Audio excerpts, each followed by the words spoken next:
Bonjour à tous et bienvenue à la correction de la section 4.4 du livre. Je suis à la page 492. On a deux numéros à faire dans cette section-là. Je commence par le numéro 1. Donc, on a une sphère pleine qui est insérée à l'intérieur d'un cylindre creux. Et on a deux petites questions qui viennent avec ça. En A, déterminer le moment d'inertie du système par rapport à l'axe de symétrie du cylindre. Donc, un moment d'inertie, quand on a deux objets qui tournent, ben, ça va être simplement l'addition du moment d'inertie de chaque objet. Donc, l'addition du moment d'inertie de la sphère avec le moment d'inertie du cylindre. Mais le cylindre, étant donné qu'il est vide, on va plutôt appeler ça un anneau. Hein, un cylindre qui est plein, c'est bel et bien un cylindre. Mais un cylindre qui est vide, c'est pas vraiment un cylindre, c'est plutôt un anneau. OK?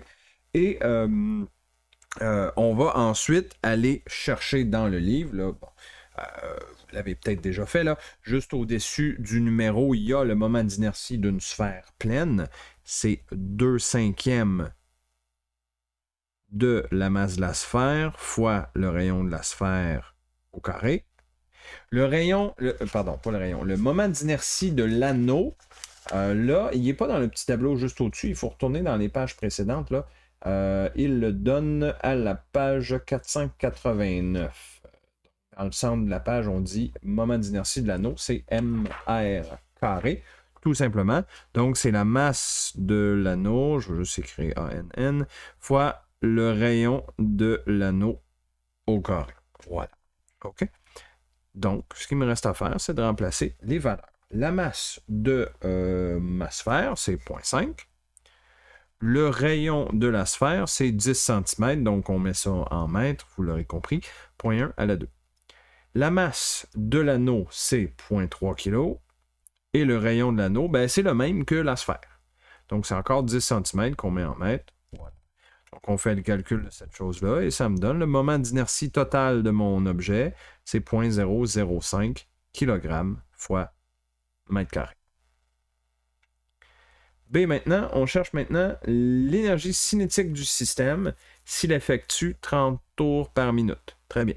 Donc, ça, c'est une énergie cinétique de rotation. Ça ne se calcule pas tout à fait de la même chose, de la même façon. C'est 1/2 moment d'inertie fois vitesse angulaire au carré. Moment d'inertie totale, ben on vient de le calculer, c'est 0,005. Donc, de ce côté-là, il n'y a rien de spécial. La vitesse angulaire, quand on calcule une énergie cinétique, ça prend une vitesse angulaire en radians par seconde. Dans l'énoncé, on nous la donne en tours par minute. Fait que ça ne fait pas tout à fait notre affaire, mais on peut la convertir simplement comme ceci. On dit 30 tours par minute.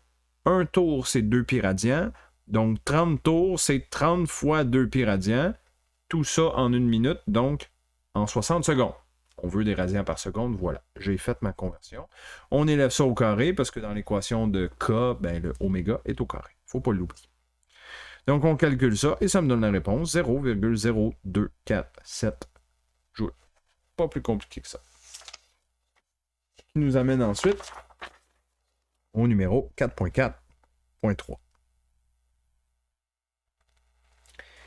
Dans ce numéro-là, on a deux sphères de même masse qui ont le même moment d'inertie. Très bien. Déjà, je vais commencer avec ça.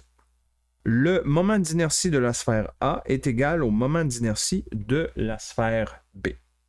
Par contre, il y a une sphère qui est pleine, tandis que l'autre sphère est vide. C'est ce qu'on entend par coquille sphérique. Ça veut dire sphère vide. La sphère A est pleine, donc le moment d'inertie d'une sphère pleine, c'est 2/5 masse de l'objet A fois le rayon de l'objet A au carré. Égal. Tandis que la sphère B est vide. On dit que c'est une coquille sphérique. Et pour une coquille sphérique, le coefficient à l'avant n'est pas le même. C'est 2/3 fois la masse de la sphère B fois le rayon de la sphère B au carré. Étant donné qu'on dit aussi dans l'énoncé que les deux objets ont la même masse, ben, je peux diviser de chaque côté par MA ou MB, puis ça va annuler MA et MB de chaque côté. Autre chose, il y a un facteur 2 présent de chaque côté, je peux l'annuler aussi. Fait qu'il me reste 1/5 fois RA au carré. Le rayon de ma sphère A est connu, c'est 10 cm, donc on peut l'insérer. 1/5 de, là je le mets en mètres, là, c'est pour ça que j'écris 0.1 à la 2, égale à 1/3 du rayon de la sphère B au carré, comme ceci. Et donc, vous voyez que mon inconnu, c'est simplement le rayon de la sphère B. Donc, j'isole le rayon de la sphère B et ça me donne la réponse 7,75 cm.